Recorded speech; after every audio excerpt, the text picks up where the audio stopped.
No, we're at the annex. We're shooting video. Shooting video. Good morning, everyone. We're live. Yeah. Okay, good. Oh yeah, here we are. Right in the middle of Michael's stream of consciousness, for whatever that's worth. Yeah. So you guys are where at the Annex building in Kensington? That's correct. We have a video to shoot here this morning for an upcoming listing, and so we're here preparing and coordinating outfits. Again, Dan and I managed to do that unintentionally last time we shot a video together, and have done it again to a degree. Anyway, so we don't want to make it a thing, but it's becoming a thing. Yeah. Nice. Let's talk a little bit about Airbnb, and that, because that's where you're at a listing that is kind of purpose built for Airbnb. And I have, I don't know if you guys know, I have a couple of properties in the Glenwood Manor, and so I've had those listed as Airbnbs, and just listed them as a rental, a couple of weeks ago, and I've been inundated with calls. I had like no calls, and then I had 3 or 4 people that wanted to lease it this past couple of days. So there all of a sudden is I don't know if they released new flights from Toronto or from, no, these folks are from Singapore and from the UK, all coming into Calgary. And so big demand for like rentals. And is this long-term or short-term rental, like these inquiries that you're talking about? Well, those came as a result of the long-term, but it's a furnished rental. So they're kind of mid long-term, if you put it that way. Yeah. So just to speak to our annex listing, I mean, I think that should bode well for this particular market. I think so. Yeah. Well, it's interesting that you're getting more interest potentially in a long-term rental than short-term, and I think that speaks to the vacancy that we're seeing in the rental market right now. It's quite low. I've heard that it's in the 2% range, which is historically very low. And and maybe that's cause for some people that have these short-term rentals to flip them over to long-term, for maybe some more stability. Yeah, I think I saw a number of 1.6, 1.8 for vacancy rate. Yeah, that's crazy, and no signs of it sort of improving. For really, like it's going to be a tight market for the next year or two. Yeah, and this ties into what happened yesterday. The Calgary Real Estate Board released their housing market forecast, and so there's a lot of contributing factors that I think are going to make this year a very interesting one. It's going to be hard to analyze. We were just talking that the pricing prediction is relatively flat, but that comes as a result of economics is the law of averages, right? So the flat pricing is because the bottom is coming up and the top is coming down, is what their expectation is. The high end, high dollar figure properties are going to come down in price, and the entry level price for a single detached home is going to be going up. And so the net effect there is you're going to have just sort of a flat average price through the year. But the combination of that with we were talking about vacancy. There's low vacancy on the rental side. People coming from out of town, if they're not permanent residents, cannot buy homes here. So that's going to probably further put pressure on the rental side. And we might be seeing investors then trying to take advantage of that and further, investing in Calgary. So it's going to be an interesting one. And the outlook was fairly conservative, but. Yeah, so they saw some compression in the high end, although some people would say that because higher end properties that don't require financing wouldn't be subject to those headwinds of higher interest rates. So I don't know, what are you guys' thoughts on that? And then the second follow-up question to that is what in those high end properties, what would appeal to buyers? What kind of attributes in those properties would appeal to buyers today post-COVID? Yeah, I don't know that I have a real gauge on what a post-COVID buyer is looking for. I think we're still in an adjustment where people are potentially working from home, potentially not, getting called back, or being told to stay home, work from home. So I don't know that I have a real. I think more of them. I mean, in general, there's more flexibility. COVID or not, there's more flexibility in the workplace. So working from home is more of an option. People are better adapted to it now. So I think there's definitely a little more space. I think maybe to your question, people are looking for a home office or two. So you need another bedroom. Yeah, you need maybe a home gym because they got used to working out at home. They prefer it. Some folks didn't like it at all, but some people, it worked great for them. So I think a little bit larger in general is probably the trend. What about homeschooling and things like that? Homeschooling, maybe a bit of a yard if they didn't have a yard. Yeah, I think those are all considerations for buyers now that were not before. And so maybe it doesn't impact that top end the same way because people are willing to move up a little bit to get those things. What about things like not secondary suites, but like lock-offs? Like for example, think you could Airbnb sections of the home, not for so much for income, but in a mobile society where, let's say, a guy wants to like leave his house for 6 months and go south, and have somebody renting a lock-off in the house, not the whole house, but renting a portion of it just to look after it, things like that. Do you think that has any appeal in today's market? I think that's maybe too niche to have an impact on the broader market, but I think it's a great idea. And if you can have somebody at least coming and going from your place and it's not empty, you're not going to have a burst pipe or a flood or something. I mean, it's a great concept. I know a lot of people rent the whole house out, but when you do that, of course, you have to like cordon off, your clothes closets and things like that, and it's a bit of a hassle. Michael, you'd be kind of attuned to that. Michael Bruce, with your you have a few rentals like that. Yeah, I agree with Michael. I mean, I think it's a niche thing, to sort of be cordoning off, a portion of your house to rent out. But I think I don't know. Just you guys touched on some great points. The long-term rental market is like it's interesting to see the knock-on domino effect of the foreign buyer ban. How it will spill into and affect that and create even tighter rental conditions. It'll skew the housing market actually quite in a significant way, and coupled with then at the exact same time they are also like really increasing the amount of immigration coming in, which in my opinion is a good thing. It's addressing skilled worker shortages and whatnot. But it's an interesting sort of like situation where you're going to actually have unintended consequences for the housing market.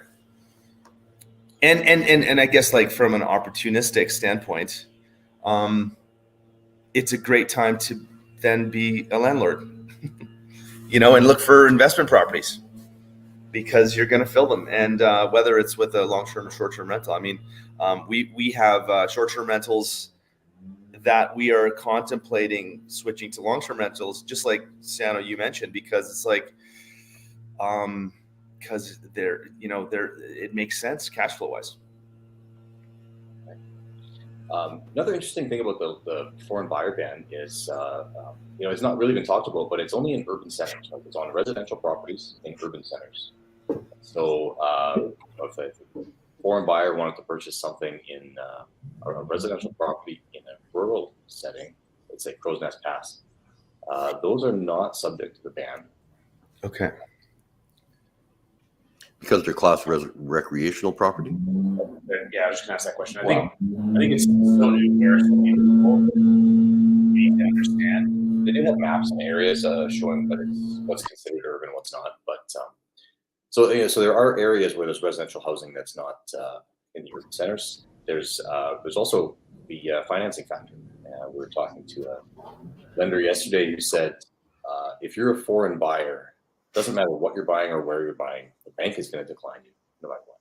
Their bank, anyways, is going to decline you. It doesn't matter if you qualify for an exemption or if you qualify because it's a certain property type. They're just going to say no because they see too much risk.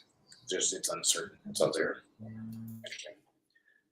Yeah. So again, the knock-on effects of this ban that was so poorly conceived and implemented. I mean, the rules came out a day before, literally a day before it was in effect, and it's just like gong show. Yeah. Speaking of poorly planned rules, in British Columbia, one of the things that we're talking about in Alberta was brought to our attention at the Real Estate Council was there's a mandatory 3-day conditional period. And we talked about doing that here. They're a little bit too late, but yeah. The market's cooled down now. Sorry, I've got one of the issues of working from home is that they come and clean your stuff. So in BC, they instituted a 3-day grace period, or what do they call it again? Like a buyer's remorse period or something. Okay. So essentially, it's like even if it's an unconditional offer, it's like, sorry, you've got 3 days to back out of it. That's right. So now that their market is like declining by 20%, who needs that rule? Really? Yeah. They put it in place because they were having multiple offers and people were, I really actually don't see the rationale for it. I think it was poorly implemented, poorly designed, poorly planned. Yeah, I think that's a microcosm of what we see in across Canada, more so than in the U.S. Is this like the people in regulatory positions have the need?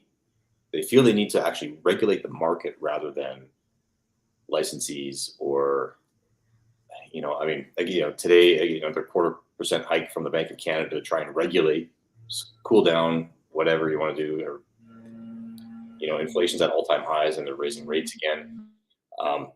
Just seems like there's this need in Canada to continue to meddle with the open market, and it doesn't seem to benefit anybody. Or it's too little too late, like this 3-day rescission period. So, yeah, completely agree. So anyway, I just was talking to a few agents out in British Columbia about that. Let's circle back to the housing forecast that was released yesterday, just real quick. So we talked about pricing. Pricing levels are anticipated to be relatively flat, although you really need to dig deeper into the segments and property types to get a better understanding with them. The sales levels. So the anticipation is that the sales levels this year in 2023, maybe slightly less than 2022, which is not necessarily an indication of a slowing market. 2022 was a year where we saw the most sales ever in Calgary. So coming off of record highs does not mean that it's going to be a poor market necessarily. And I think that coupled with today, so the stats that they released or the projections they released are based on numbers from at least 4 weeks ago now. And what we're seeing here in January is sales are outpacing new listings already. And that's, I don't want to say concerning, but it's a factor that is going to lead to a tight market. That's I think what I feel too is that the numbers are one thing, but the feeling that I have is that for a lot of the reasons we talked about, like housing tightness in general, rentals, maybe slower sales, which might actually be a contributing factor to less inventory. So I think it's going to be another risk market where I think buyers, if you're looking to sell or looking to buy rather, probably need to be pretty sharp and like ready to go. Absolutely. Have their ducks in a row and ready to act quickly, because I think we've seen already that the good properties that come on the market, even still, are selling quickly, and they're not languishing on the market. So it's not a dopey market by any means. Yeah, I think I would be a bit more positive in the market than more optimistic than the forecast that was given at the Calgary Real Estate Board. I think that they dampened it down a bit, and I would say that, in fact, I would be quite a bit more optimistic about our market in this spring. What can I ask about some market segments? What I wasn't there at the forecast, but what did they say about like apartments, like condos? Bullish on condos, actually. I think they're saying that condo pricing is going to come up.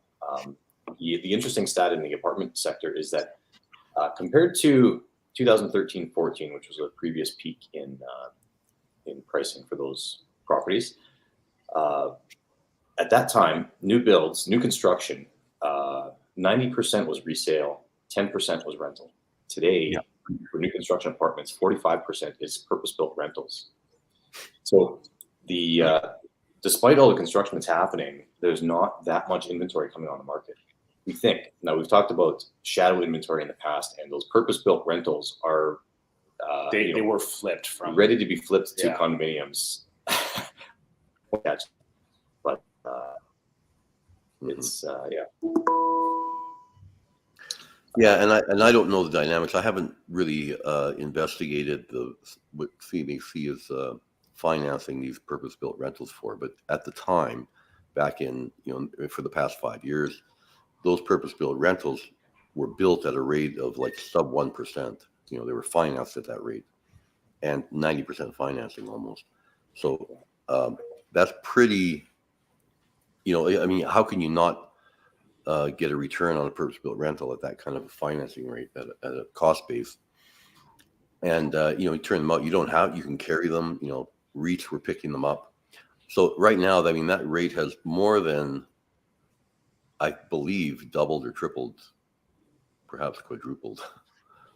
So it changes the landscape, and I think it's probably worth investigating where that's at and how that plays into the market, because I don't think that they're able to build purpose-built rentals as they used to. I think now it would probably lean more towards the pendulum is swinging back, I would guess, towards market properties. I think that depends on the type of build too. We've got some investors we work with who build townhomes or a sort of smaller scale, where they're still doing very much that purpose-built rental. So maybe the towers less so, but I think definitely there's a smaller format that's maybe a little more bite-sized, where the financing, if it has changed, isn't having as dramatic an effect on the overall return on it. But that being said, those same guys have said, if we get $4 million for this, we'll sell it. Just the return has to be there for them. So it's a interesting thing. Well, lots of stats to talk about. Michael, anything else? No, not really. I mean, well, my wife, she raised to my attention that it's Willie Nelson's 90th birthday this year, and so she was eyeing up a 90th birthday concert. That's happening or something. What's that? Like Red Rock Canyon. Yeah, I think so. Hollywood Bowl coming up in April, and so I'm just like, oh my god, okay.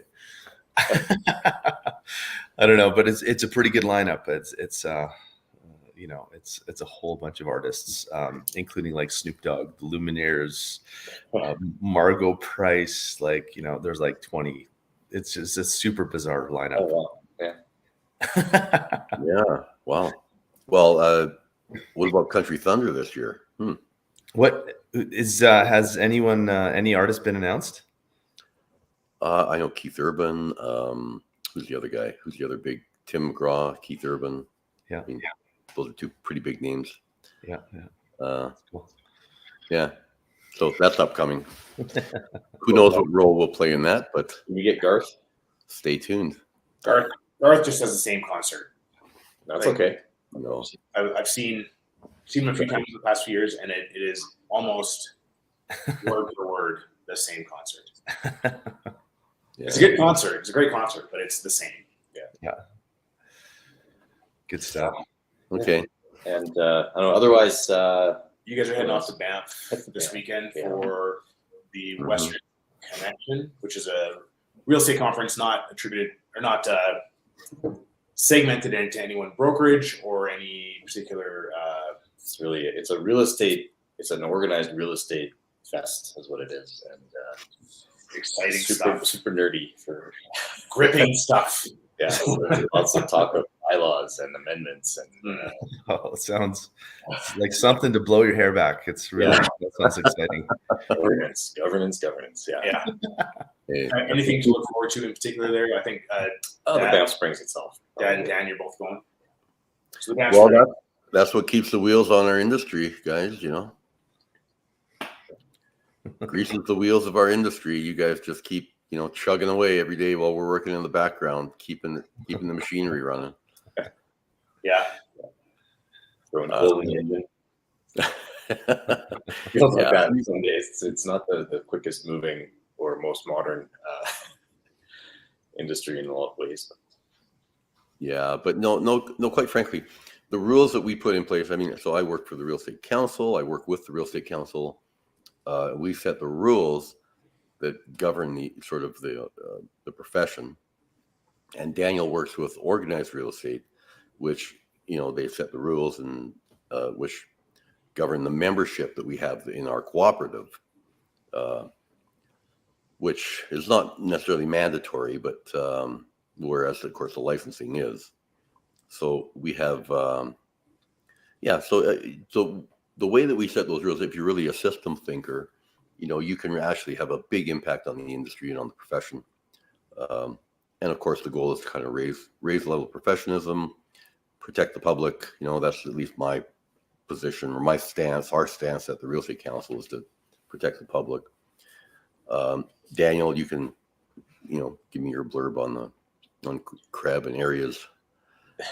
Well, yeah. I mean, at the organized real estate level, it's a cooperative and meant to enhance profitability and services to make agents' lives easier in their day-to-day business, essentially. So. Yeah. So exciting stuff. Maybe a question derived out of this. So it's a organized real estate conference. I saw on Facebook just the other day that there are sometimes conflicts between either the rules or the best practices, different levels of real estate. The specific example was for multiple offers, CREB, the guidance or the best practice is that if the buyer's agent who is in a competing situation asks to know who else is competing, the seller's agent doesn't have to disclose anything about the offers, but it is good practice to disclose the name and brokerage of the other agents that are competing. But the rules from RECA are seller's instructions are the veto. So is there ever discussion at these different conferences where you're trying to streamline those and not have conflicts between sort of best practice or the actual rules or guidance from the regulator? Yeah, there is. Daniel, I'll let you chime in there, but Go ahead. Well, there is kind of a line between. We set up, the standards of professionalism, and our role is to protect the public. So from that perspective, it's like we're not so much into member practice and how they treat one another and so on. As long as the public is protected, that's kind of our position. That's our viewpoint. Mm-hmm. Whereas, I think those rules in terms of the presenting offers and such fall more with organized real estate than they do with the Real Estate Council. And I think there's a couple of views on how they can interact, the rules with the Real Estate Council and the rules with professional conduct. One mindset, and this is often my mindset is that when the public chooses to engage a member of organized real estate, I don't think we're there yet, but they should be advised as to these are the rules that we must follow as professionals. And one of those might be disclosing the names and offers. And so if you want to take advantage of all that organized real estate has to offer, you must abide by those rules.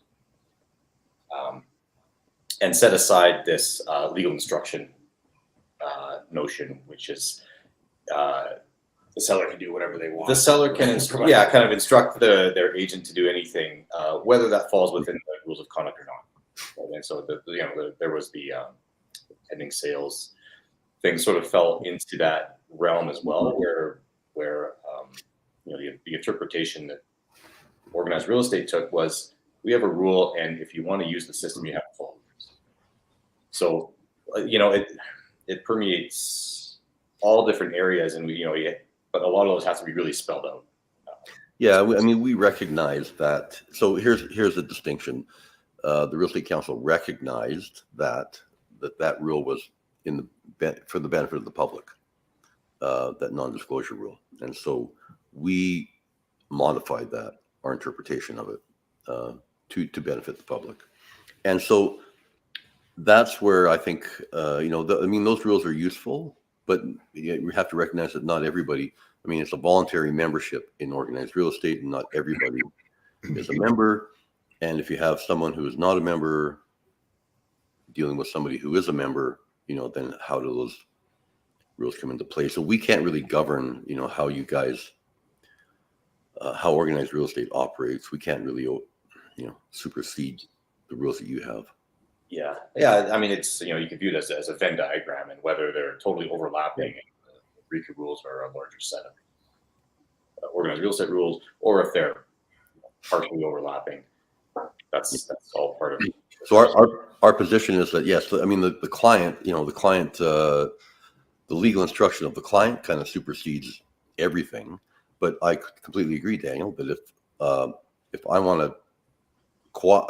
to participate on the MLS system, and I see the benefit of that, comes with that a set of rules, and those rules are, this is how we deal with offers, this is how we deal with pending sales, and so on. That's completely reasonable. We can't set those. Organized real estate has to set those, and it comes with participation in that sort of network, the MLS, and all of that. So those are the distinctions. Yeah, real exciting stuff. But that's going to be part of the discussion in Banff. And maybe one last question to close us out is any recommendations for a great restaurant in Banff? Mm-hmm. The Grizzly House. Use the phones. I heard about the story of that place. I had no idea that you could call like other tables. Huh? That is bizarre. Okay. Mm-hmm. It may be entirely inaccurate, but I think what Michael is speaking to is that at the Grizzly House, which is a fondue place, each of the tables has a phone there, and you can call the other tables and have a discussion. But I think what I've heard is that it was to call the other tables to set up dates and